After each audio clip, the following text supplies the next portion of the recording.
Баткен телеканалының эфирдик берүүлөрүн түз эфирдеги маек менен улантабыз. Саламатсыздарбы? Студияда Бермет Манасова. Жаздын келиши менен мал жандыктар жайлоого чыгуу алдында турушат. Мындан улам жайыт маселеси, дегелей жайыттарды сарамжалдуу, натыйжалуу пайдалануу, ошол эле учурда жайлоого чыгаар алдында малдарды эмдөөдөн өткөрүү кандай жүрүп жатат? Бүгүн дал ушул теманын алкагында кеп кылабыз. Ал эми студиябыздын коноктору Таштанов Эркен Мусаевич, Баткен райондук ветеринардык башкармагынын жетекчиси, Эшмадов Батырбек Ахмедович, Айыл чарба министрлигинин жайыт жана асыл тукум мал чарба департаментинин Баткен облусу боюнча жетектөөчү адиси бүгүн бизде конокто. Саламатсыздарбы? Студиябызга кош келдиңиздер. Эми алгач эле сөздү Эркен Мусаевич сизден баштагым келип турат. Айтсаңыз, өзгөчө ушул малдарды, мал жандыктарды эмдөөдөн өткөрүү, мына жайлоого чыгаар алдында турушат, жогоруда айткандай, эмдөө иштери кандай жүрүп жатат, кайсы ооруларга каршы эмдеп жатасыздар, ушул тууралуу телекөрүүчүлөргө кенен маалымат берип өтсөңүз. Жакшы болот. Саламатсыздарбы, урматтуу телекөрүүчүлөр. Мына суроо боюнча Баткен району аймагында бүгүнкү күндө мал жандыктарды кыштан аман чыгып, ушу жазга жайытка даярдоо астында турат. Мунун арасында ушу малдардын арасында жугуштуу ооруларга каршы эмдөө иштери ар бир айыл өкмөттө жеке бет врачтар тарабынан эмдөө иштери жүргүзүлүп атат. Бул негизинен яшур оорусуна каршы, бизде кыргызча айтканда карасан деп коет, эмкар, ошол ооруларга каршы, майда малдарды оспа, чумага каршы эмдөө иштери бүгүнкү күндө жүрүп атат. Ана эми бул эмдөө иштери биздин 1 жылдык план ээрчемделген. Ошонун негизинде жыл 12 ай ушул иштер жүрүп турат. Анан эми ушул негизги иштердин бири ушул жазда, анан экинчиси күздө болот. Ошол жазгы иштер бүгүнкү күндө вакциналар келип, ушул ооруларга каршы эмдөө иштери жүрүп атат. Эми айтсаңыз, Эркен Мусаевич, ошол малдарды эмдөө иштери жүрүп жатат экен, дегеле канча пайызга эмдөө бүтүп калды, кайсы убакка чейин толук эмделип бүтүшү керек? Бул эми район аймагындагы ошо кара малдарга эсептелген вакцина жыл ичинде эсептелет, 4 кварталга бөлүнөт. Азыр бүгүнкү ушу 1 кварталга бөлүнгөн малдын башы бизде ашыгы менен эмделип бүттү.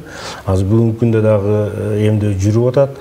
Ошол эле мезгилде ошол эмделген малдардан бруцеллез оорусуна каршы кандар арылып, лаборатория аркылуу текшерүүлөр да жүрүп атат да. Үчүнчүдөн ошол жаңы туулган, сатылып алынган малдарга кулак сыргалар тагылып, биркалар да басылып атат. Чоң рахмат. Батырбек Ахмедович, айтсаңыз, дегеле ушул жайыт пайдалануу, жайыттын натыйжалуу пайдалануу дагы өзгөчө актуалдуу болуп турат. Мал жандыктар дагы жайлоого чыгаар алдында турат, дегеле кайсы учурдан башташы керек, анан ушул жайыт пайдалануу тармагында мамлекеттик саясаттын аткарылышы кандай болуп жатат? Рахмат, жакшы суроо болду. Бул эми азыр ушул ар бир айыл өкмөтүнүн астында жайыт пайдалануучулар бирикмелери түзүлүп, мыйзам чегинде. Бүгүнкү күндө ушул жайыт пайдалануучулар бирикмесинин жайыт комитеттери жайыттарды башкаруу, пайдалануу боюнча иш алып барып жатат. Бул жерде мыйзамда көрсөтүлгөндөй ар бир жергиликтүү жайыт пайдалануучулар мал жайуу графиктерин, жайыт пайдалануу пландарын, анан бюджеттерин жалпы чогулушта жактырып, долбоорун кабыл алып, айылдык кеңешке сунуштайт. Айылдык кеңештен бекитилгенден кийин бул мыйзам катары аткарылат да, ошол эменин пландары.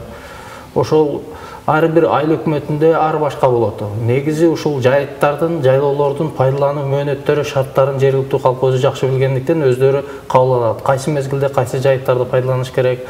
Бул жайыттарды жакшыртуунун эң бир жакшы методу бул которуштуруп мезгил менен пайдаланууда жайыттарды жакшыртууга алып барат.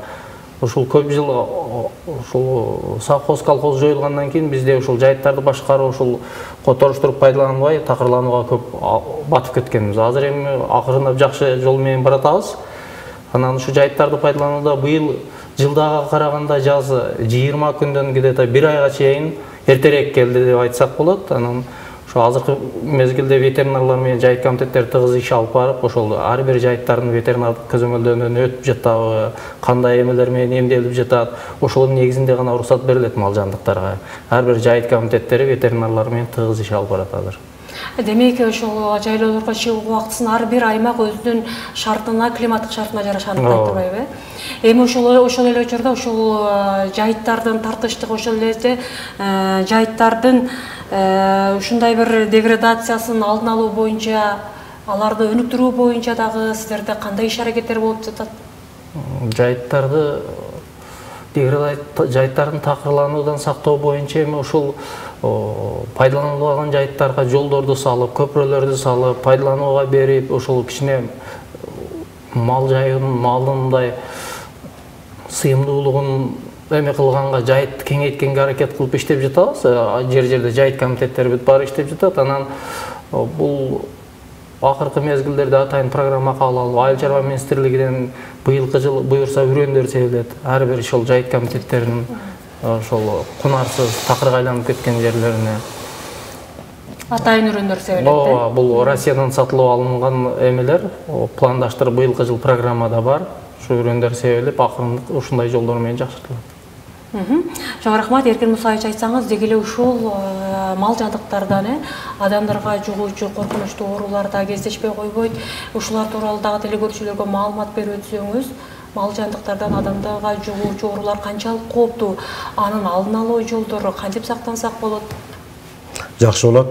Биринчиден мен Батырбектин сөзүнө биринчи кошумчалап кетип анан жооп берейин. Жана бай малдарды жайытка, жазгы жайыттарга которууда жыл сайын ушул жергиликтүү бийлик тарабынан атайын буйруктар чыгат. Ошол буйрукта кайсыл айыл өкмөттүн малы кайсыл жайытка чыгат, анын маршруту көрсөтүлүп, ошол график менен чыгат да. Азыр эми негизинен 3 этап менен жылат да жайытка. Биринчиси ушул айыл тегерегидеги жайытка чыгып, экинчиси Кыргаал жайыт деп, анан үчүнчү майдын этегинен баштап алыскы жайыттарга малдар барыш керек да. Себеби ылдыйдан жогору караганда баягы жайыттагы чөптүн дагы өсүп, малга тойт боло турган деңгээлге жеткенден кийин деген мааниде да. Анан экинчи суроо, малдан адамга жугуучу ылаңдар көп. Атап айтсак, бул Сибир жарасы жугат, бруцеллез оорусу жугат, кутурма оорусу жугат, эхинококкоз оорусу жугат. Ушуларды малдан адамга жугуучу антропозооноздук оорулар деп коет. Ушулардын алдын алуу максатында биздин башкармалык, жеке жерлердеги ветеринардык адистер биргеликте элдердин арасында байма-бай түшүндүрүү иштин жүргүзүп келет. Анан быйыл ушундай бир буйрук менен жаңылык дейбизби? Ушул райондук башкармалыктын адистерин ар бир айыл өкмөткө куратор кылып бекитип, ошол жердеги район шаардагы мектептерде, детсо бала бакчаларда ушул оорулар тууралуу элдерге, окуучуларга кеңири маалымат кампаниясы жүрүп атат да.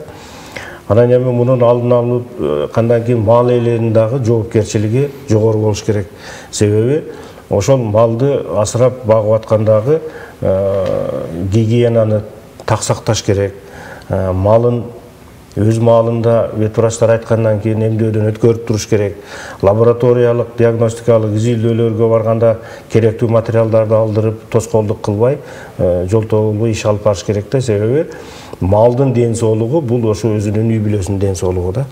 Ошону биринчи орунга коюп, анан экинчиден ушул мал багуучуларга мен эми адис катары бир нерсени айткым келип турат.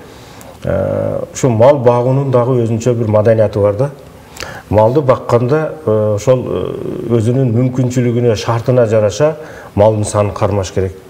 Анан бизде эми баягы көр тирилик дейбиз, анан колдо акча бар малда кирип кетпесин деп мал жандыкты алып коебуз да.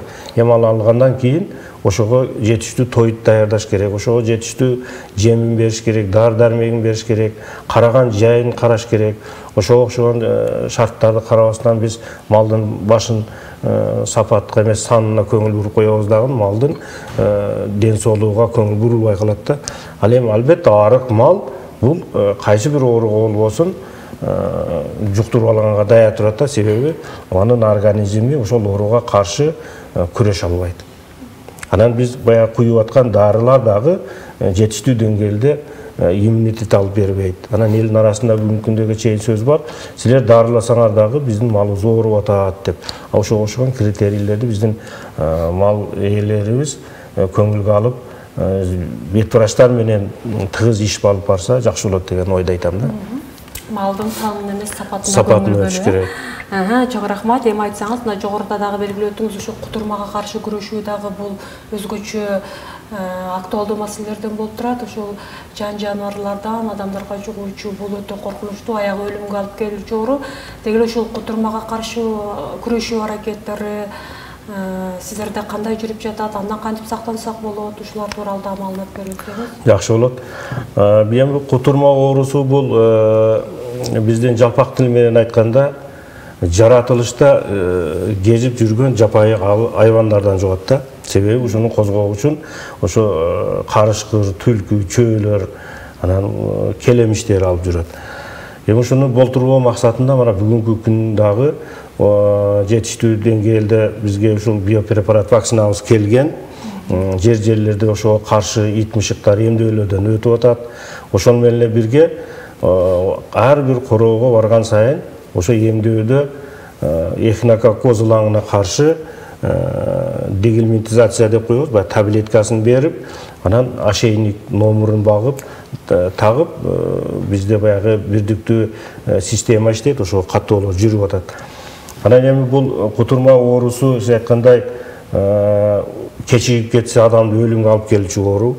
Мунун алдын алуу максатында ушул дайыма итти дагы жанагы айткандай маданияты менен, тартиби менен багышыбыз керек.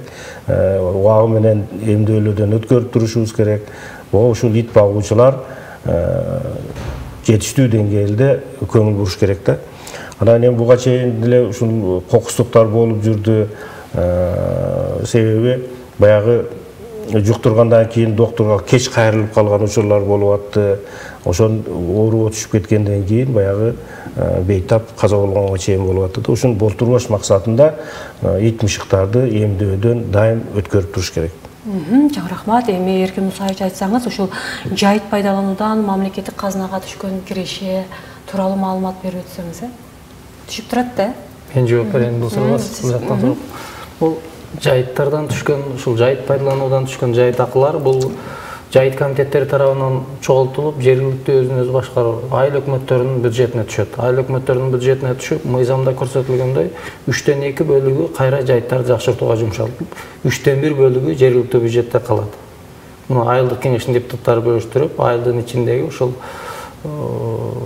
айылдын ички маселелерин чечкенге дагы жумшаса болот 3/1. Демек ошол жайыттарды өнүктүрүү, инфраструктурасын ошол боюнча жумшалган акча көзөмөлдө болуп турат да? Сөзсүз көзөмөлдө болот. Бул биринчиден жайыт пайдалануучулардын өзүнүн көзөмөлдөөсүндө болот. Себеби бул жамааттык башкарууда турат жайыт комитеттери. Канча акчаны ким төлөдү, ким төлөбөй пайдаланып жатат, бирин-бири контролдойт. Анан ушу жалпы жайыт пайдалануучулардын арасынан ревизионный комиссиялар шайланган, жайыт комитетине мүчө болуп шайланган. Кыскасы жамаат өзүнүн жамааттык башкаруусу негизинде бүгүнкү күндө башкарып жакшы турат.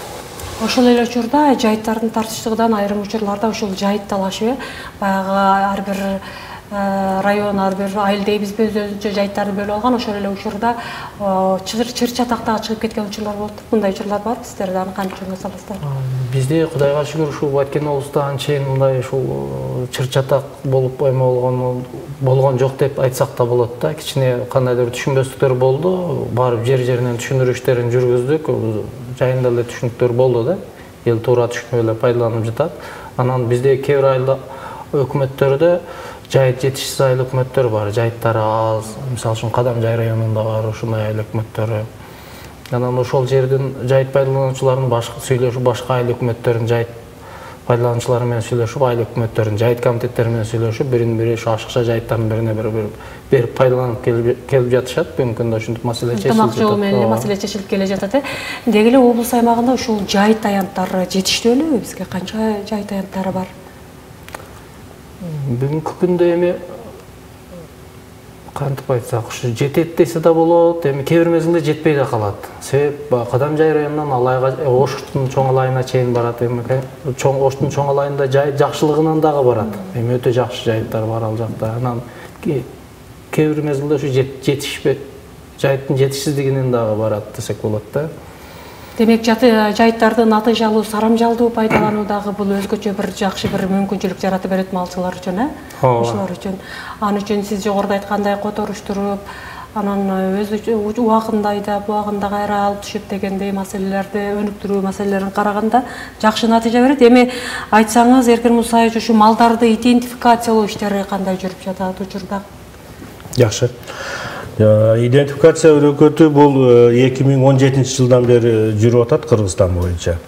Азыр биринчи этапта биз ушу ирим yüzdүү малдарды толугу менен биринчи этапта идентификациядан өткөрүп базага киргизип бүткөнбүз. Анан эми жыл сайын ошол малдан алынган төлдү биз идентификациядан өткөрүп турабыз да. Азыр бүгүнкү күнгө чейин бул иш жүрүп атат. Анан экинчиси мына жылкылар былтыр идентификациядан өтүп бүттү. Биздин район аймагында ушу 1000 тегерегинде жылкы бар экен. Ошол толугу менен өтүп базага киргизилди. Анан үчүнчүсү майда малдарды бизде ушул пилоттук негизде асыл тукум тегирмен башыдагы эчки заводу өтүп бүттү. Анан эми жалпысына Кыргызстан боюнча бүгүнкү күндө 3 район пилоттук болуп башталды. Ошонун натыйжасы менен буюрса жалпы Кыргызстанда майда малдарды дагы идентификациядан өткөрөбүз. Андан сырткары үй канаттуулары, балык чарбасы, бал челектер булардын баары ушул идентификациядан өтүп базага киргизилген. Чоң рахмат. Кадырман телекөрүүчүлөр, эскерте кетсек, биздин көрсөтүү түз эфирде жүрүп жатат. Темага байланышкан суроолор болсо, экранда жазып турган WhatsApp номер аркылуу жиберсеңиздер болот. Бизге бир нече телекөрүүчүлөрдөн суроо келген экен, анда телекөрүүчүлөрдөн келген суроолорго кезекти берсек. Саламатсыздарбы, ишиңиздерге ийгилик. Мал жандыктар эмдөөдөн өтүп жатат дейт. Сиздерге өзүбүз кайрылыш керекпи? Анткени биздин бир нече короодо койлорду кармайбыз, эмдөөдөн өткөрө элек биз деген суроосун калтырган экен. Жакшы суроо. Себеби жана башында айтып өткөндөй, кайсыл айыл өкмөттүн аймагында болбосун, ошол айыл өкмөттө биринчиден ветеринардык инспекторлор бар, андан сырткары жеке ветеринардык адистер бар. Ошолорго кайрылып иш жүргүзсө болот. Айылдагы айыл өкмөттөгү адистерге. Саламатсыздарбы? Малдарды эмдөөдөн өткөрүү акысыз бекер жүргүзүлөбү, же акча төлөнөбү дейт. Бул жылда эле берилчү суроо, себеп дегенде өкмөт тарабынан вакциналар, дарылар, биопрепараттар сатылып берилет. Анан биздин ушул жана айтып өткөн жеке ветврачтарыбыз өкмөттөн акча албайт. Булар ушул элге кызмат көрсөтүп, ошол кызмат акысын эсебинен үй бүлө багат дейбиз да. Аны келишим негизинде мал ээси менен келишип алып жасатса боло берет. Чоң рахмат. Саламатсыздарбы? Жайытта ар ким ата жай кылып ээлеп алган жайыттарды дейт. Жөнөкөй жарандар чыга албайт. Мыйзам боюнча кандай? Каалаган адам чыга берсе болобу, же ээлеп алгандары туура элеби деген суроосун аягы 87 менен аяктаган абонентибиз калтырган экен. Бул туура эмес. Ушул жайыттарды бул көп жерде жоюлду. Андай сөздөр бар эле. Баштап ушул жайыт комитеттери түзүлгөн мезгилдерде бул менин ата жайым деген сөздөр бар эле. Азыркы учурда негизинен жокко элесе болуп калды. Мындай учурда жалпы чогулуш жайыт комитетинин эң жогорку органы бул жалпы чогулуш эсептелинет. Жалпы чогулушка салып эле ошол ар бир жайыт пайдалануучунун малынын башына жайыттын сыйымдуулугуна жараша бөлүштүрүп берип, ошо жалпы эл чечет. Мындай айтканда, ошол жердин жайыт пайдалануучулары чечет. Рахмат. Саламатсыздарбы? Малдарды которга каршы дагы эмдөөдөн өткөрүү учурда дейт. Үй шартында өзүбүз кандай дарылар менен дарыласак болот деген суроосун калтырган экен. Муну үчүн ошол жанагы айылдагы ветврачка биринчи кезек кайрылыш керек. Анан ал барып көрүп, ошого жараша эми мына күн жылып калды. Илгерки баягы майда малдарды жуучу эле да. Кубочный ванналарга жууп, ушул именно ушул которга, анан ушул малдын денесидеги жөлөк, курттарга каршы ушул иш-чара жүрчү да. Азыр эми эгер коту оорчу болсо, доктурга кайрылып, анын өзүнүн дарысы бар. Ошону алдырып айлыктырса болот. Чоң рахмат. Ишиңиздерге ийгилик, деги эле ушул малдарды жайлоого качан айдасак болот? Майданбы же апрелденби деген суроосын калтырган экен.